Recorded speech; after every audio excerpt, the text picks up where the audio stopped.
Is that a hint? Let's do it. Okay. Okay. We are up to the second chapter in Bava Basra. It's been a few weeks. However, I am back. So let's pick up let's do a clip from the Mishnah we had yesterday on Chaffav Amar Aleph.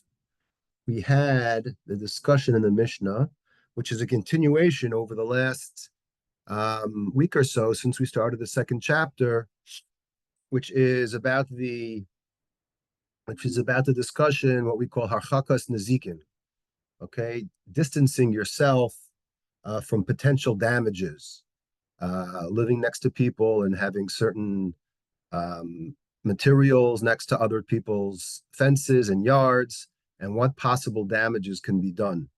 So we've had a lot of discussions about trees and pits and damages that could be done in the proximities of each other. So here the Mishnah continues and says on Daf Chavav, Lo yita adam ilan samuch l'sadeh chavero elim ken hirchek mimenu arba amos. So we need a buffer zone of arba amos, approximately 6 feet, between two people, where one of them has a tree near his border and one of them has a field. Okay, so what's the problem? Rashi says that we need a buffer zone because when people plow around their tree, you need a certain amount of space for the plow. And if it's too close to your neighbor's field, you're not going to have enough space. It's going to be too tight. So your plow is going to end up going into the other person's field, and that's not acceptable. So they decided that 4 amos was the requisite amount of distance. Mishnah goes on to say, Echad gefanim ve'echad kol ilan. It doesn't matter if it's a tree we're talking about or if it's vines. Okay, if you have vines, you still need to plow around the vines. And that's why we need a space of 4 amos. So the Gemara has a discussion. We'll skip the rest of the Mishnah for now. The Gemara has a discussion on the 5th wide line where there's a story. I'm sorry, the 4th wide line. Rava bar Rav Chanan, Havule, we're on Chafaf Amad Aleph. Rava bar Rav Chanan, Havule Hanu Dikle Amitzre de Pardisa de Rav Yosef. Okay, the story goes that Rava had trees along the Meitzar, along the border of Rav Yosef's Pardes. Okay, Rav Yosef had an orchard, and Rava had a tree. Okay, so we're going to see in the story that the tree, okay, is going to be the mazik over here, right? Again, that's been the discussion that we've seen, that the tree's roots get into other people's fields. So here, hold on one second, I got to take this. Hello? No, I'm teaching now. All right, bye. Sorry about that. So Rava's trees were a problem. Rava had a tree that was too close to Rav Yosef's orchard. So it says the Gemara, what happened?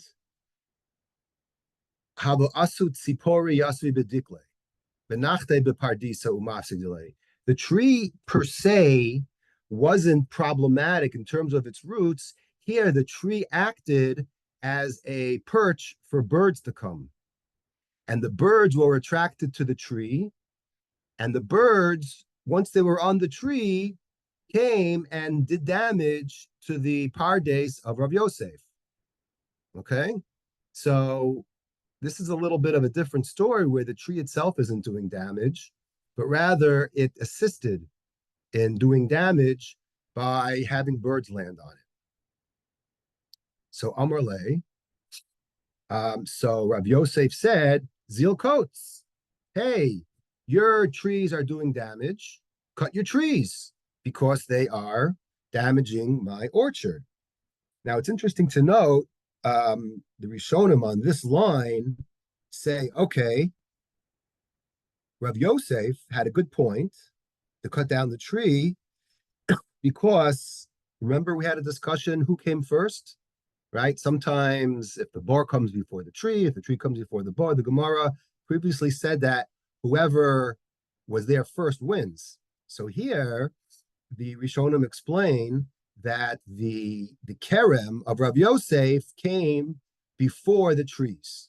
So that's why we're learning now at this stage of the Gemara that the duty was on Rava, okay? Because his tree came later. So Rav Yosef says, remove your tree. So the Gemara continues and says, Amar Le, so Rava responded, Vaha'achakili. Rava says, hey, so he took out his yardstick. He says, I fulfill my obligation. I'm more than 4 amos away, right? It says that you have to be 4 amos away. And he was. Excuse me. Amalei Rav Yosef LaRava. So Rav Yosef answered back, Hani mi ilanos. You're right if we're talking about 4 amos between trees. Avalig fanim ba'itfei. But I have a geffen, right? I have the vineyard. And therefore, I need more than 4 amos from your tree. Okay? From the impeding birds. So Rava answers back, Vahanan Tanan, but Rava says, look in the Mishnah. Now, obviously they had the Mishnah back then, or they had the learnings back then, and the Mishnah said, Echad Gefanim ve'echad Kol Ilan. If you look in the Mishnah said it doesn't matter if it's a tree, or it doesn't matter if it's a Geffen. Either way, I'm safe. 4 amos is all that I need. So Rav Yosef still wasn't happy. Rav Yosef still contended, this law, okay, this law is only when it's 2 equal things, meaning my tree to your tree, or a geffen to a geffen. But here we have an anomaly. We have a weird situation where one of the characteristics of one party is a kerem, and the other characteristic is a tree. So we have like this cross over here.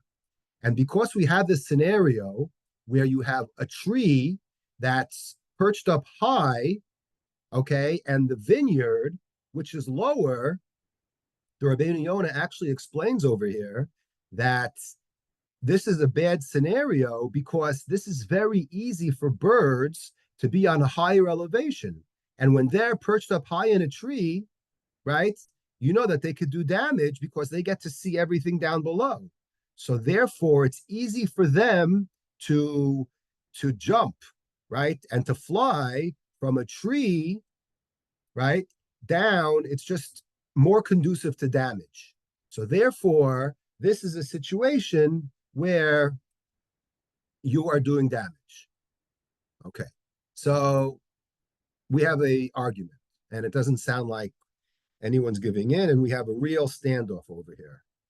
So Amarle Rava Rav Yosef. So Amarle, so Rava says, Ana lo kaitzina. Sorry, I'm not cutting. Why am I not going to cut? He says, you could claim all the damages in the world.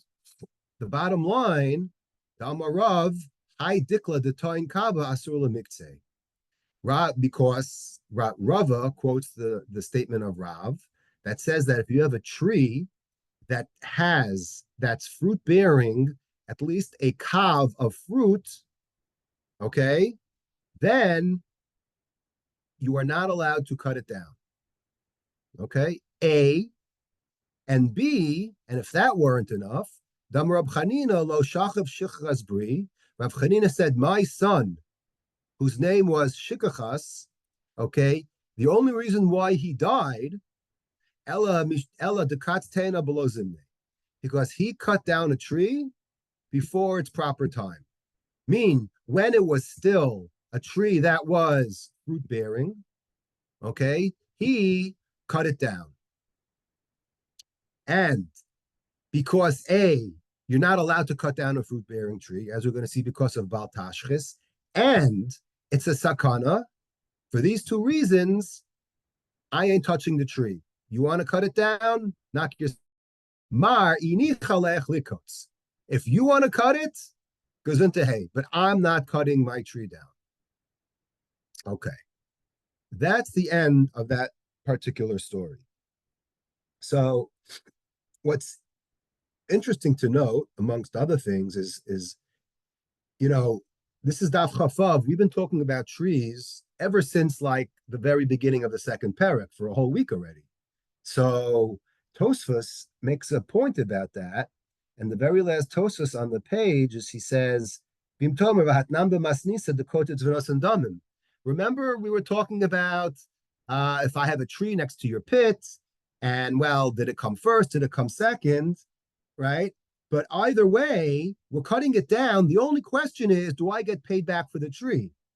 But all of a sudden, we wake up on Daf Chavav and says, no, we're not allowed to cut down trees. Like, where were we for the last week when we had at least two Mishnayos that brought up this discussion and says that you cut the tree down? So what's the obvious answer? The obvious answer is so you have to, because you have no other choice, say that the other Mishnayos in this parak that dealt with the damages that trees could do, is that the only reason why you're allowed to cut it down is because it's an Ilan Srak. And Ilan Srak is a tree that doesn't bear fruit. So if it doesn't have fruit, then that evades the whole problem of Bal Tashchis, which is cutting down a tree that is fruit bearing. Okay, so there's a number of points to make on this. So the question is, so we have like a conundrum over here, and this was the point of friction between Rava and Rav Yosef. On the one hand, this tree is doing damage.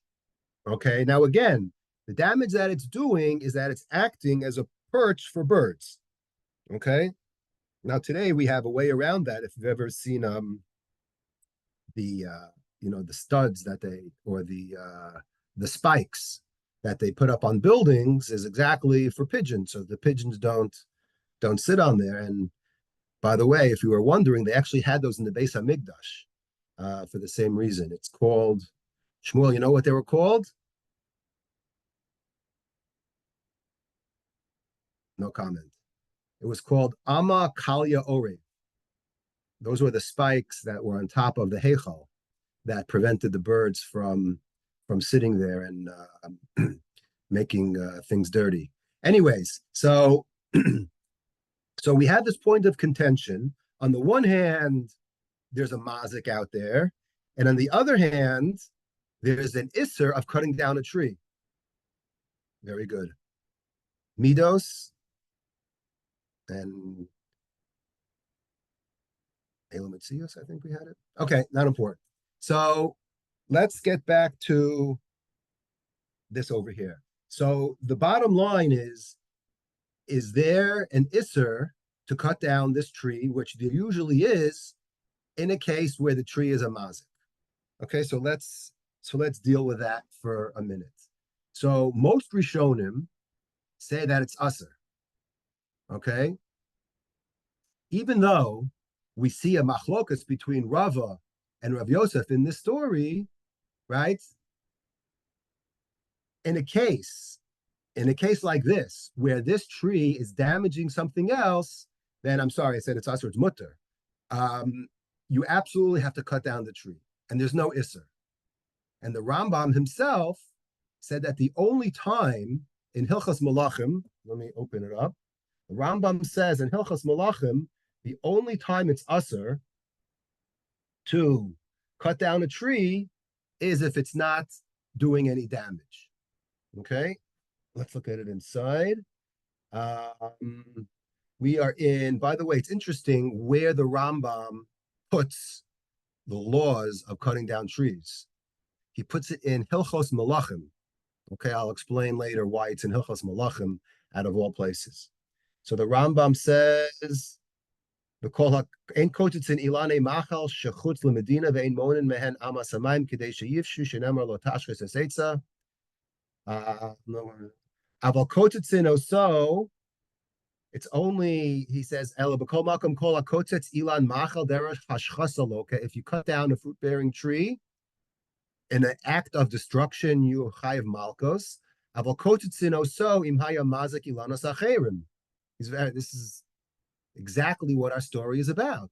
If this tree is being mazik others, then it's like everything else that we have to distance. So you have to make sure it doesn't happen, or you cut it down. Okay, we'll talk about that also. It's very, very, very valuable, right?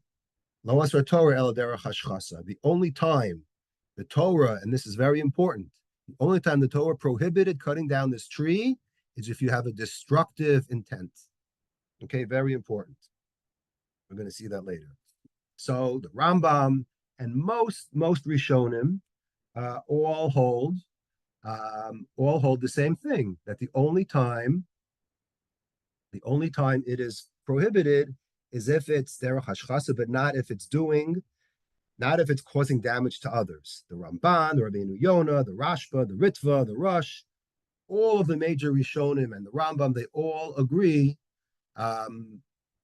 They all agree with it. The only one who seems to disagree is the Tosfos on our page that we referenced before, that says that the reason is that you shouldn't cut it down because even though it's a mazik, it's usher to cut down. So then so Tosfos asks a separate question from Bava Kama, but Tosfos actually is of the opinion that nevertheless, even if it does damage, you still can't cut it down. But most Rishonim, like I said, actually agree with the Rambam that only if it's a mazik, then you're allowed to cut it down. There is let me just check something else. So we saw the Rambam. So the Chazon Ish has an interesting suggestion. He says that the reason why, according to Tosfos, the reason why Rava didn't cut down the tree is because it's a very simple calculation. You have to calculate two things: what kind of damage is being done to the vineyard of Rav Yosef, and what kind of damage will be done to the tree by cutting it down.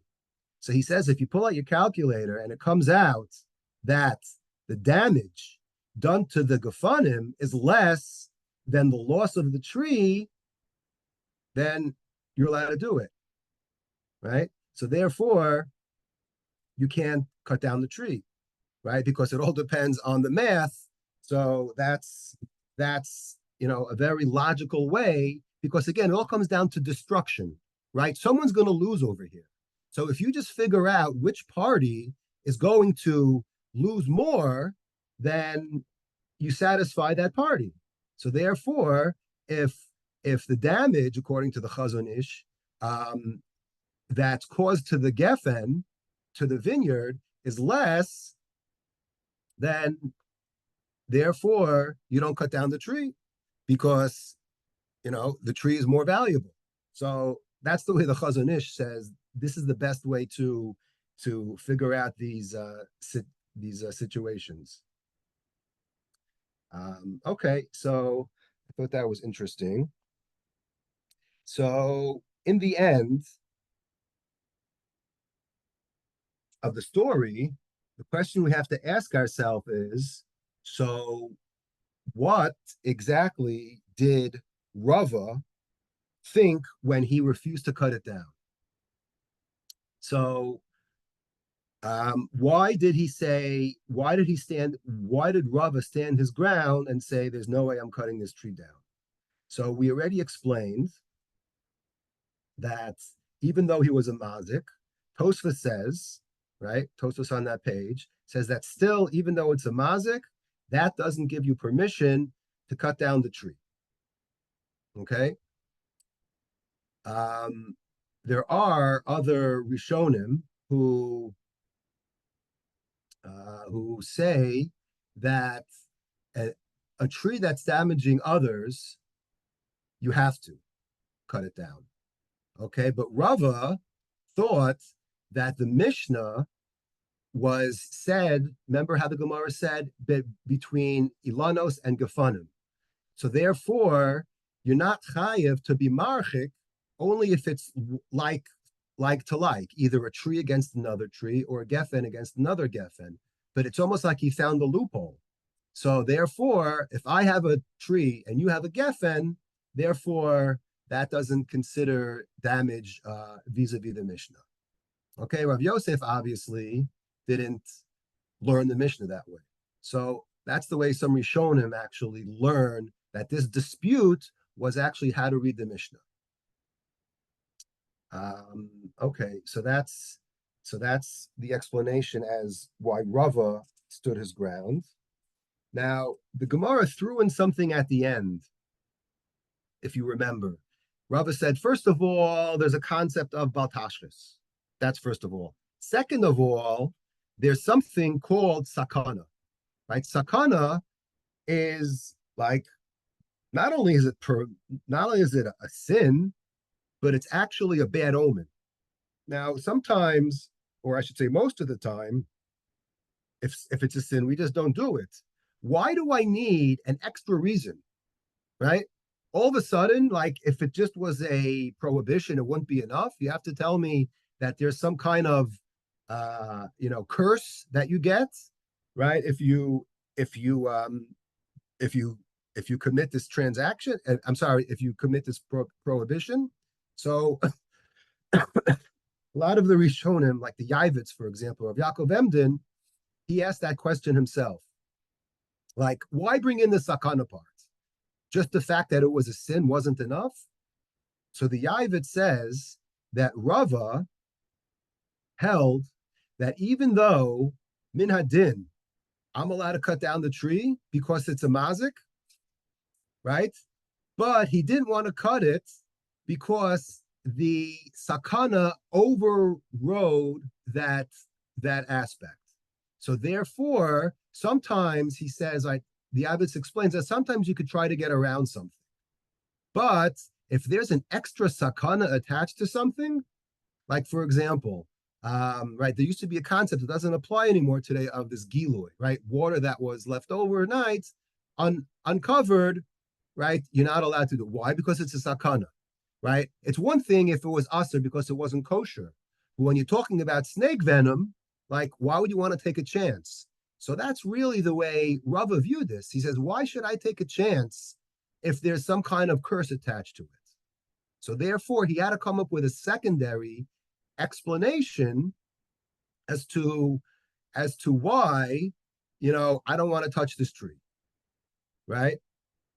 Because even though the son of Rav Chanina, who was a tzaddik, presumably, right, and he wasn't, right, I'm sure he had a good reason. Nevertheless, he succumbed to the sakana. So that's the way the Yavitz explains it. The Ben Yehoyada has a similar, well, not a similar, has a different way of explaining it. He says that the tree of Rava was only carrying a kav. Remember the rule? It says it has to have a certain amount of fruit. So let me ask yourself, what if I have a fruit tree, but there's like 2 or 3 pears that grow in it a year? Like there has to be some kind of minimum shear. So the Ben Yehoyada explains that Rava thought that this tree that we're talking about, when it says that it has to have a kav, is only spread out throughout the year. But most years, I'm sorry, only in 1 year, but most years it didn't even have a kav. So therefore, what do you do if you don't know if this tree actually has the minimum volume produced? So therefore, you should go, when you have a suffix, you go lakula. Why? Because it's a suffix iser derabanan. And whenever you have a suffix iser derabanan, you go lakula. So therefore, he was about to go lakula, then he said, uh-oh, we have this sakana element. So therefore, when it comes to sakanas nefashos, you don't play games. Then you go lachumra. So that's why he had to resort to this explanation of it's a sakana. Because there's a curse that someone died once from cutting down a tree. Therefore, we have to understand why he resorted to that. So I thought that was an interesting way of explaining the Gemara with its various different explanations. So now that we could see from the background, at least from the Gemara, now let's look a little bit into this prohibition. Okay. So what is this prohibition all about? Everybody has heard this concept of cutting down fruit trees and how bad it is. And, there's always, halacha questions. Rabbis get asked about this all the time, about I have a tree and I want to build a house. And right, there's all kinds of ways around it. And I think it's a very, very common question that's asked, as opposed to other questions that people don't bother asking. But for some reason, when it comes to trees, people get all environmental and all heebie-jeebie-ish, and always, I don't say always, but a lot of times consult with rabbis to figure out the best way around it.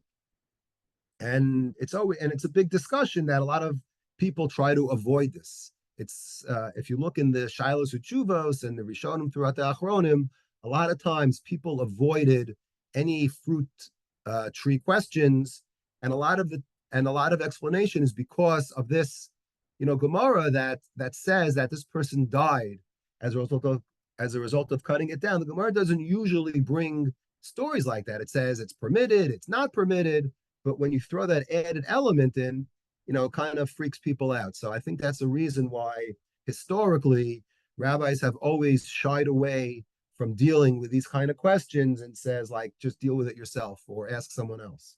So they don't want to get involved in this, mysterious curse.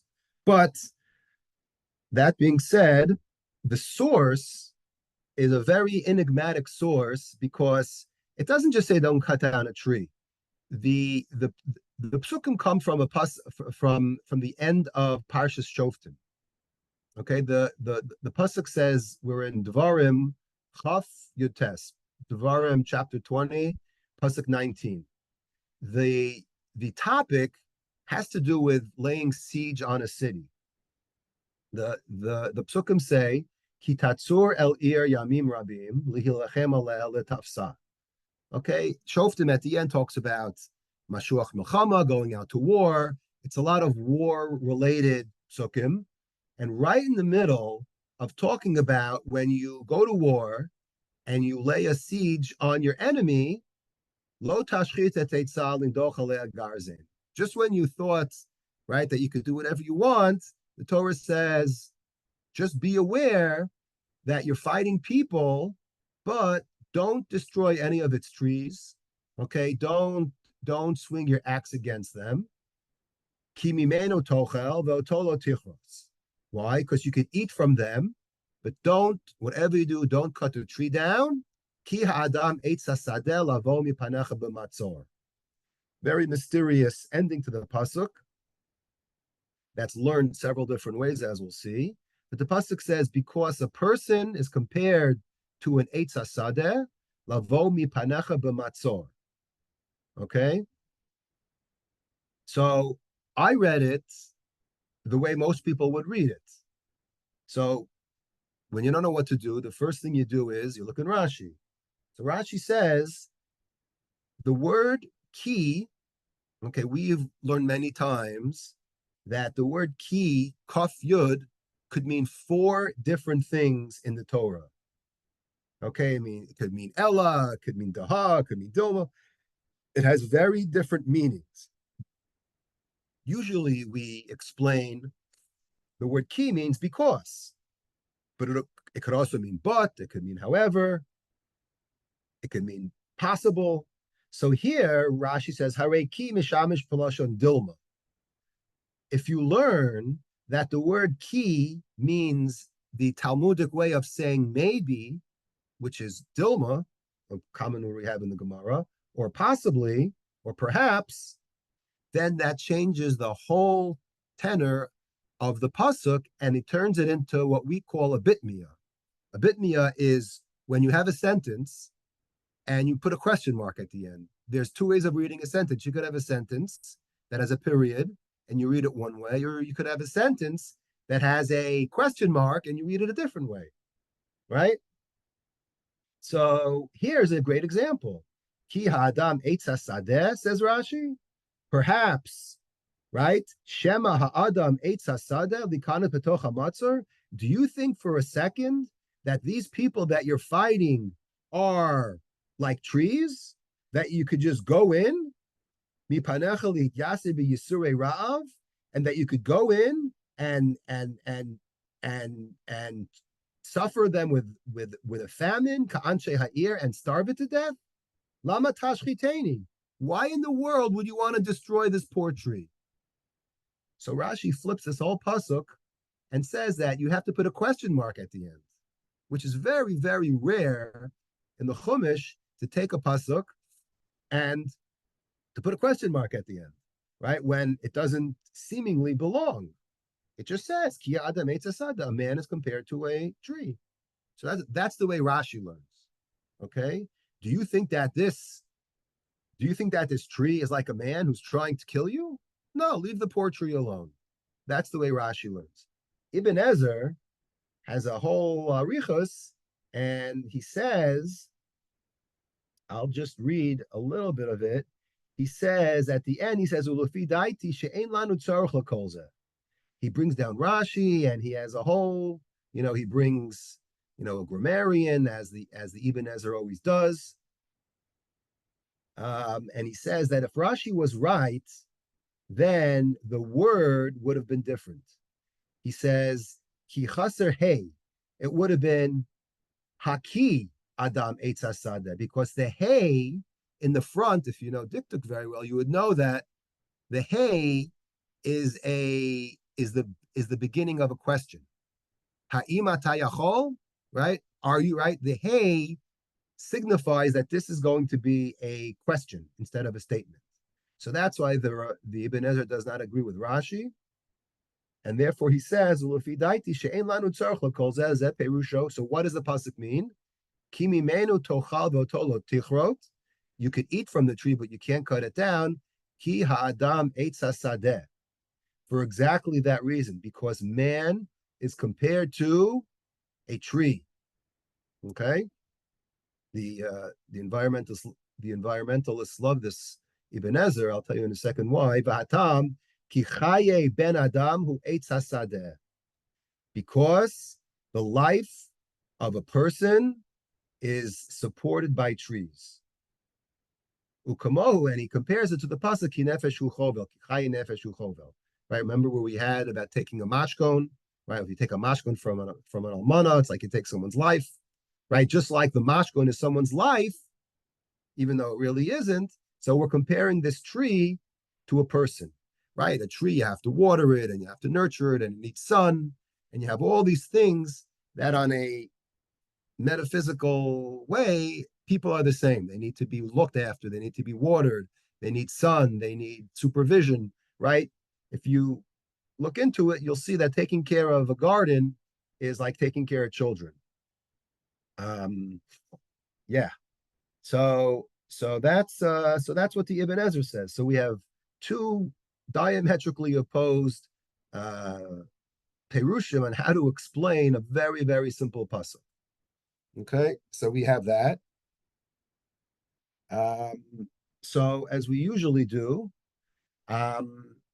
we're going to go see the Sefer HaChinuch, because the Sefer HaChinuch expands on this, because the Torah says again, don't cut down the fruit tree. Okay, that's all it says. If you look in mitzvah number 529 in the Sefer HaChinuch, he says, Shelo lahashchit ilane machal. So the name of the mitzvah is called not to destroy fruit trees.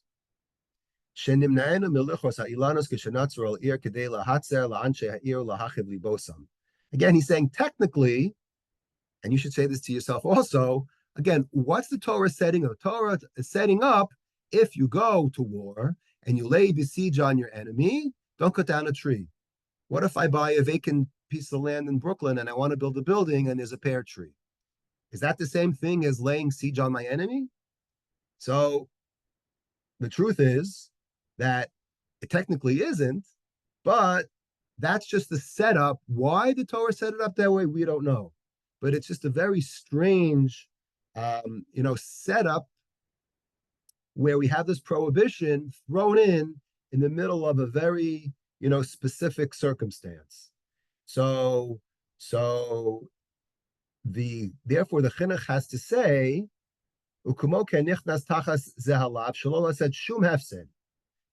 he says not only in this specific situation that the Torah paints, but it's creating any destruction or any loss. So you can't cut down a tree, derech hashchasa, okay? You can't cause any loss, could go lisrof, or l'kora beged, or l'shaber kli levatala. You can't throw bottles out the window. You can't burn your clothing. You can't take something of value and substance and disregard it and smash it for absolutely no reason. Lebatala. Ubakol inyanim elu ubakol kiyotze bam sheyeh b'ha mashchasa. If it's done throughout a destructive force, you are prohibited from doing it. V'amru zichronim lebracha tamid begemara, and he brings down the Gemara in Kiddushin, v'ka'avar mishum bal tashchis. The Gemara uses the word bal tashchis. Remember the story in Kiddushin Lamed Beis? It's where the father was testing the son about kibbud av, and he said, "What if I rip this beged? Right? Are you going to get angry at me?" So the Gemara says, "Forget about kibbud av. You just can't rip your son's clothing just to test him to see if he's going to honor you or not." Right? You remember that story? So the Gemara calls that bal tashchis. How about malchus? When we call makom ein malkin ela b'kotzetz ilane macha. When it comes to malchus per se, right? You're only chayav malchus if you cut down a specific tree that has fruit on it. Shu mefurish b'kasav al b'shar shchatas makan so makas mardus. What if you just decide to burn your clothing, or you decide to just destroy a building or something? So then you only get makos mardus, which we interpret as midrabanan. So that's the first paragraph in the chinuch, right? As we know for many times, the chinuch sets up the mitzvah, tells you what it is. Then he says shorash mitzvah. Then he gives you the reason for the mitzvah. So if you were to guess the reason why it's not a good thing to destroy things that have value, what would you say? You would say, well, we're given things by God and we have to enjoy what we have. And it's just a bad thing to just destroy something and make something valueless or something to that effect. And that's what the Netziv says. The Netziv says on the Pasuk Yutes, the Netziv says, the kol ma shenitzrach lahanas adam, anything that was created for the sole purpose of giving humankind enjoyment, mitzvah shelo lahashchis, then it's a mitzvah to preserve it. That's the key word. Don't destroy it. El lahanas mimenu, to have benefit from it. It's like we had those Gemaras before that everything that God made was for our benefit, and everything that was created is for our benefit, and the food and everything, the places in the world you have to go to see, right? Remember, you had that Yerushalmi at the end of Kiddushin that says that you have to enjoy things and don't destroy things. So it sounds very, very obvious what the reason would be. However, the Sefer HaChinuch makes a left turn over here and says, no, don't focus on the object that you're destroying. He says, focus on the person. That's why it's forbidden. Meaning, destroying things is an indictment on the person, not on the object. Shorish hamitzvah yadua, shehu kidei lelamed nafshenu le'ehov hatov. It's in order to teach ourselves to love the good, v'hato eles v'lidabek bo, right? And to cling to good things. Umitoch kach tidbok banu hatova. if we cling to good, then good clings to us. And we should distance ourselves from doing things that are destructive because it's a reflection on ourselves.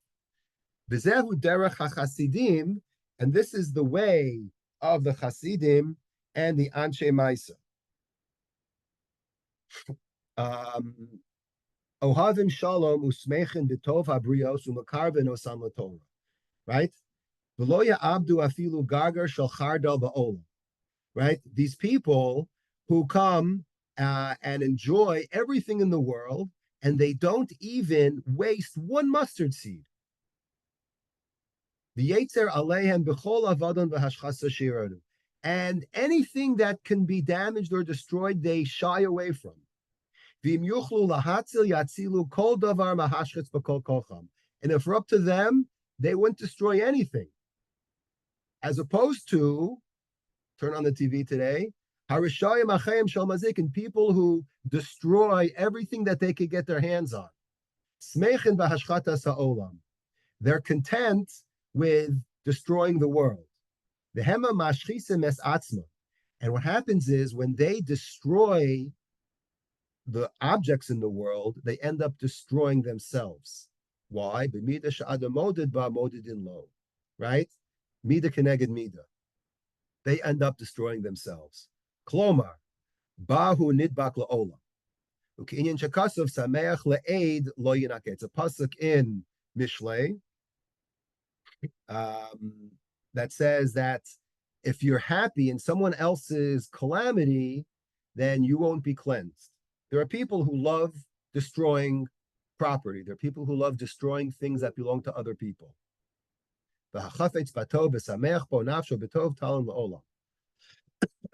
And if you always endure good and you're happy, so that will keep you forever. So I think that's a unbelievable way of looking at it. And it's almost like a little bit like a gabra chefza, meaning, do I view the fact that that the object is getting destroyed, or it's a reflection on the destroyer, right? That's, oh my God, right? You're taking something that has absolutely no reason to get destroyed and you're doing away with it. So that's the way the Sefer HaChinuch looks at it. Let me continue on the topic, actually, where of destruction, how you see that the chinuch says it's like a mida keneged mida, you destroy, so therefore you get destroyed. We take this actually on a halachic basis. If you remember the Gemara in Chagiga on Daf Gimel Amud Beis, where it talks about the definition of a shota, right? We always have this expression, a cheresh, shota, v'katan. So we know what a cheresh is, someone who's deaf, mute. We know what a katan is. So what's a shota? So a shota to me may be different than a shota to you. Shota, we right, someone who's insane. So what does it mean? So the Gemara actually has a Webster's definition of what you have to do to qualify as a shota. And the Gemara actually says, if you go to the Beis HaKvaros at night, if you go out by yourself, and the last thing is that if you destroy something for absolutely no reason, right? So here you see that people who destroy for no reason and create havoc with nothing to gain are halachically viewed as a shota. So it's very, very important to understand, especially in light of today, what's going on in the world. It gives us a new, just a perspective on, unfortunately, how to deal with people. So this, I don't want to say machlokes, but this way of looking at two, distinct views, is it the person or is it the object, could be looked at in a new light based on a Gemara in Tainus. Gemara in Tainus, Daf Chaf Amud Beis. Let me just open it up. Says, it's talking about Rav Huna. The Gemara is extolling the virtues of Rav Huna and says that every v'chol panye demale shop to have a mishader shlucho l'shuka. Okay, the Gemara says that Rav from Bar Papa relates a story that says that regarding Rav Huna, that every Erev Shabbos he would send a messenger to the shuk. V'chol yakad to have a payish lahu leginoi, and what would happen is Zabin le v'shadi le nahara. So Rav Huna had a custom that on Erev Shabbos he would send this shliach to the shuk, and the shliach would buy all of the leftover vegetables that the gardeners couldn't sell. Right? People sell in the shuk the vegetables, and whatever at the end of the day was left over. Right? Some places, some stores today, they sell it for 50% off if you come in like with 10 minutes before it closes. Here, he bought it full price, but the messenger threw them into the water. So the Gemara wants to know, what do you mean? You took the vegetables and you threw it out into the river? At least give it to the poor people. The Gemara says, no.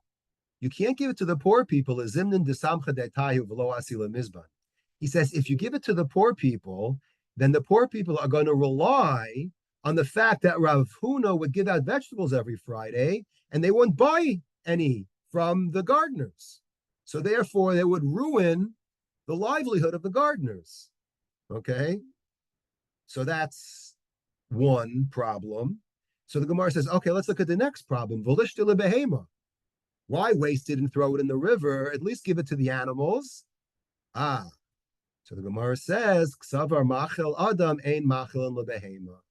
No, you can't take food that's meant for human consumption and give it to animals. Why not? So there's a very, very important Rashi. Rashi over here on the bottom says, Ein machilin osol lebehema, mishum bizuy orchlin. Because it's a bizayon. It's a disgrace for the food. And you're like trampling on the goodness, right? You're being mavayit. You're trampling on the goodness that God bestowed upon us. God gave us food to eat, and we're giving it to animals. That's one explanation. Rashi says, "Inami mishum dechasa Torah al mamonim shel Yisrael," because we had this concept before that God has rachmanos on Yiddish gelt, v'zarak lenahar, v'holchen lemakom acher, umotzon on bnei adam v'ochlen osa. It's not a bizayon per se. It's just that God had rachmanos, and therefore, in order to save money, so he threw it into the water, and it would go to another place, and someone else would find it and eat it there. So he didn't want the aniyim in that place to eat it. He wanted other people. He wanted other people to eat it. So that's why it had to be done for human consumption. So it's interesting that this is almost the two ways that we see between the chinuch and the way the chinuch explains that it's the person, right? It's the person as opposed to the object versus the object, like the way the Netziv explains that it's more of the by the case of Baltashchis, it's that it was given to us for our benefit. So therefore you can't blow it, right? And give it to an animal. So it's almost like these two different views of Rashi show itself the difference between the way the Chinuch explains the sin of Baltashchis and the way the Netziv explains it. On this Gemara, there's a Gilyon Hashas that references to the Siman in Or Chaim, because the Or Chaim, the Shulchan Aruch doesn't really talk about this. In fact, not only doesn't it talk about wasting food, it doesn't even talk about, and there's a famous Taz that actually asks the question. He says, it's a sin. So why doesn't the Shulchan Aruch talk about it? about cutting down trees, right? It's such a big deal, and someone died because of it. You'd figure that it would make the Shulchan Aruch, but if you go from front to back of the Shulchan Aruch, nowhere does it talk about it, about the isser of cutting down fruit trees. And the Taz is very bothered by this. He doesn't have an answer, but nevertheless, the Taz asked that question. There's actually an answer. I saw the Shvus Yaakov. He says the reason why it's not mentioned in the Shulchan Aruch is because the whole Isser is only through derech hashchasa, for wanton, like really no good reason. But if it's not derech hashchasa, as we learned, and there's heterim around it, then it's mutter. So therefore, the concept of cutting down trees is included in all the other rules of Bal Tashchis. And Bal Tashchis also isn't mentioned a lot, but it is mentioned sporadically throughout Yoredea. And there's actually, and that's Siman in Archaim, Kuf Ayin Aleph, the Gemara, the Shulchan Aruch says, the Shulchan Aruch has a whole siman on how to treat food, believe it or not. Shalol linhog bizayon ochlin. Okay, 171 in the Shulchan Aruch Orachayim. Osa adam trachav bepat. A person can use bread as they need to, bahani mili delo mamais, but you can't ruin bread. Aval media b'mamayas be lo hilkach emanichan alav basar chai. You can't put raw meat on bread. Ben mavir and alav kos male, and you can't pass a full cup of wine over it. You can't put it on a bowl, and it goes through all different. And the Magen Avraham on that siman actually brings down our Gemara that talks about the kavod you have to have for food, and he brings down Rashi. He brings down the first way that Rashi explains it of Bizu Ochlin, that you're taking this gift that God gave us, right, and you're desecrating it, right? You're boet b'tova. So that's actually mentioned in the Shulchan Aruch.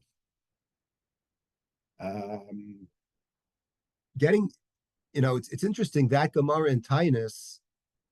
So if you just learn that he threw it in the river, so the Ben Yehoyada asks, who didn't you throw it in the river? But you're back to the Bal Tashchis problem. So the way to understand that Gemara is that he actually threw it in the river on some kind of a float that made it not sink, and other people, and Rashi alludes to that also, but he just didn't throw it in the river to waste it, because that's obviously worse. But that's the way the Ben Yada explains.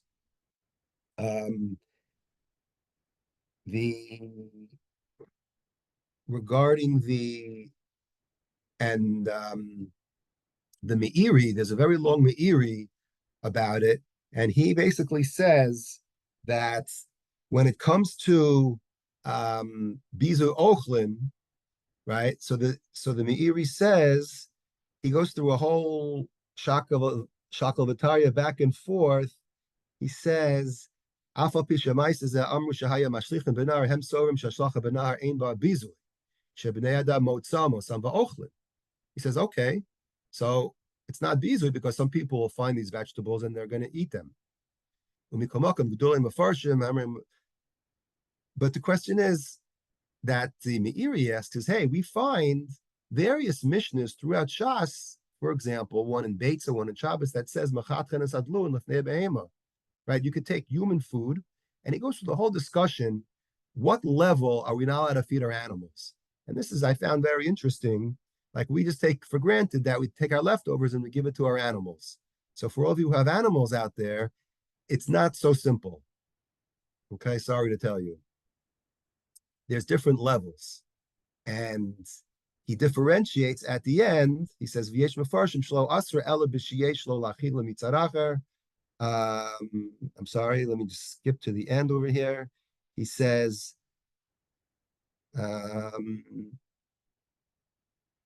it depends what kind of food it is.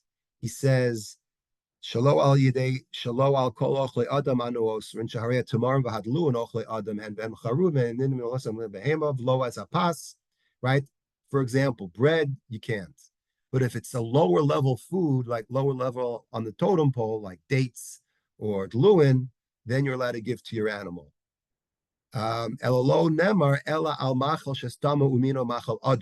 Something that is only eaten by people and it was made when you go to the butcher store and you buy steak, the presumption is that people are going to eat it. You're not going to feed it to your dog.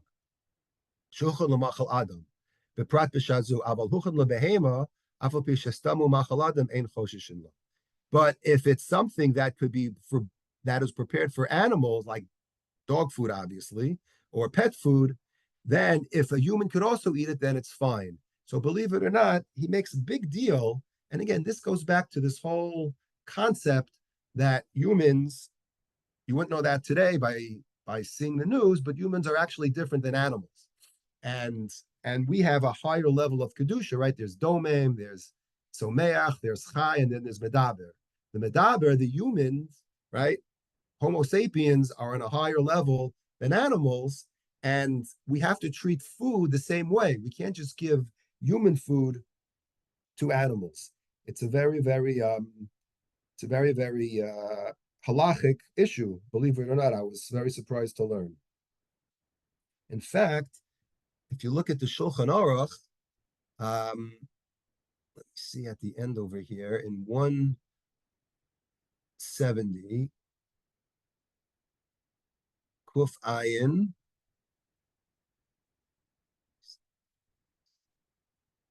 See it, hold on one second.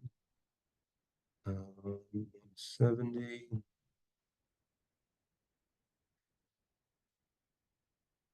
Oh, I didn't. Hold on a second. Just give me 1 second.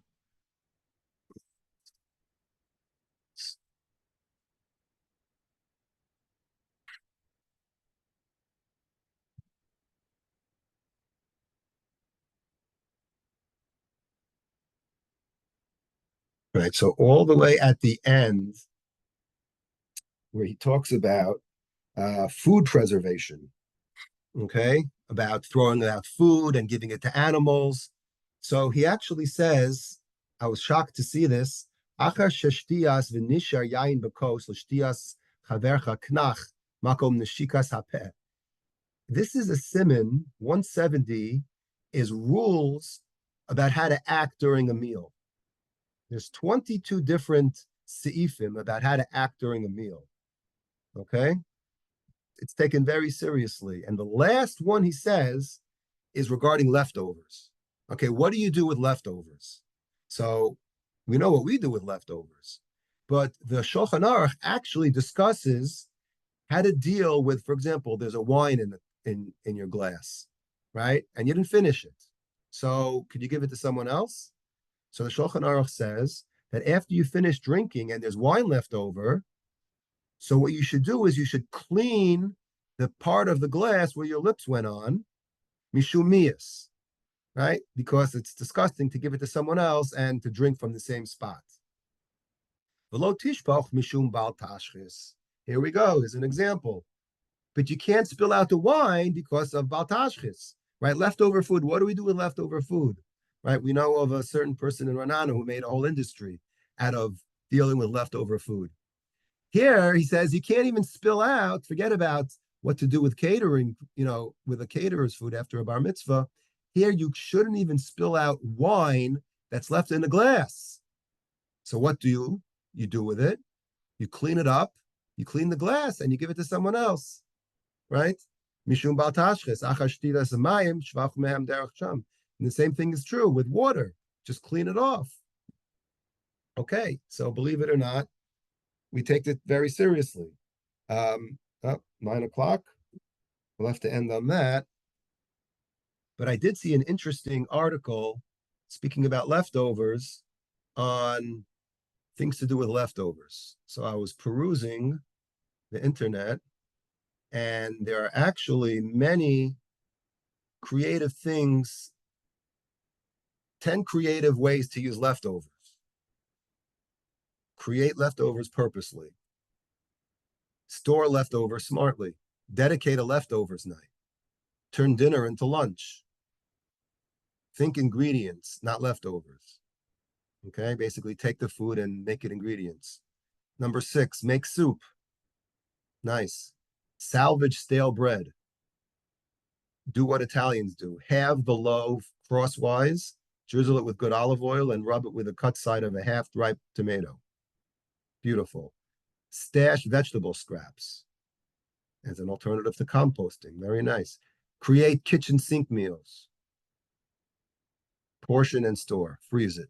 So today we're very crazy when it comes to food and environment and recycling, but it all comes from the Gemara. That's the bottom line, as it usually is. On that note, good night.